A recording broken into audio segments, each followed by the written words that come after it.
नमस्कार न्यूज ओडिया 30 आपको स्वागत जनाऊँ मु गोविंद मंडल। बर्तमान आम अच्छु मालकानगिरी जिलार जो एमबी 9 नंबर जो रामकृष्ण उच्च विद्यालय रे। तो ये आज मालकानगिरी सहित संपूर्ण ओडिशा रे जो मैट्रिक परीक्षा आरंभ हो जाए। आज प्रथम दिन मैट्रिक परीक्षार आ प्रथम दिन रे साहित्य जो परीक्षा जो अनुष्ठित होती। तो आम सहित अच्छा किसी छात्र छात्री सीधा सड़क प्रतिक्रिया जानवा चेष्टा करवा केमी कौन जो एग्जाम रही केमी आपनकर एग्जाम केमी रही। एग्जाम तो भल थिला, क्वेश्चन भी जा आशा करथिलु, आशा करबा अनुसार क्वेश्चन एते भी कष्ट नथिला, सहज नथिला, ग्रहण योग्य थिला। आशा करछि भल आसे। आपनकर विद्यालय ना रहिबो तो आपण जेमिति एग्जाम देइछंती आ समस्त छात्र छात्री माने जेमिति ना देइछंती माने एग्जाम देइछंती काई कि ना जगन्नाथपल्ली जो उच्च विद्यालय मालकानगिरी जिलार सबुठार टॉप विद्यालय बोली कि समस्त जानती कोन कहबे। आज्ञा सर, तो आम स्कूल रो पिला मानकर जो प्रिपरेशन थिला म आशा करछि निश्चय एमआईएल रे भल रहइबो सर। आपण केते मार्क नै कि पास करी बोले अनुमान करछंती। मु आशा करछि एमआईएल रे किछि नले 90% एबव रखि कि पास करी। हां धन्यवाद। ये थिले राम सहित जने जो जगन्नाथपल्ली विद्यालय छात्र जनक मैट्रिक क्लास रो जो प्रथम जो परीक्षा देइछंती और साहित्य परीक्षा देइछंती। तो आम सहित अछंती सेही जगन्नाथपल्ली विद्यालय जो जने छात्री जनक जो एमबी 9 नंबर हाई स्कूल रे जो सेठी जो एग्जाम देइछंती तांकर कोन केमिति थिला सीधा सड़क तांको प्रतिक्रिया ना कोन कहबा आपनकर एग्जाम की बोली रहिथिला। भल होइछि सर, क्वेश्चन ठीक ठाक पड़थिला आउ ठीक टाइम रे सब मैनेजमेंट करछा। तो केते मार्क रे पास करी बोले अनुमान करछंती। आशा करछि 90 95 एतिक रहइबो। आपनकर विद्यालय रो ना रहिबो तो आज्ञा सर।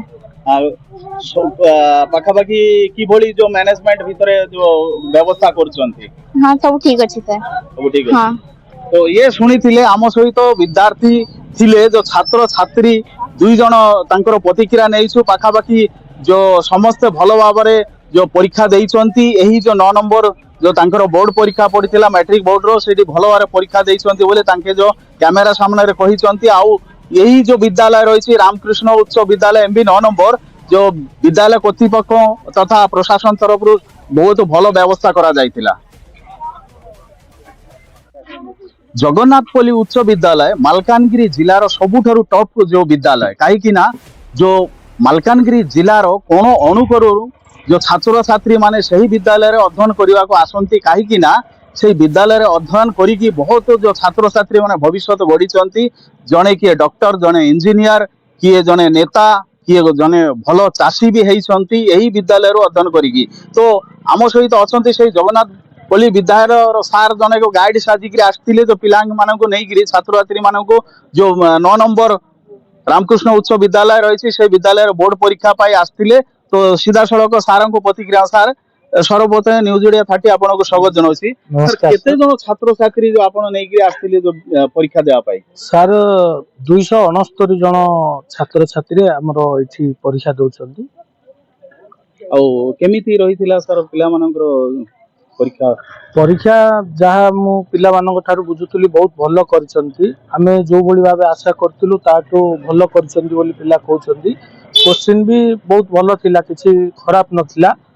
आशा करा जाउची हम आशा थारु भलो होबो बोली। केते जन पिला केते जन झियो माने छात्र और केते जन और छात्री केते जन परीक्षा देछंती टोटल। छात्र 170 खंड देछंती आउ बळका झियो माने देछंती परीक्षा। तो आपण कोन अनुमान तथा आशा करछंती आपण विद्यालय रो ना एथरो रहिबो।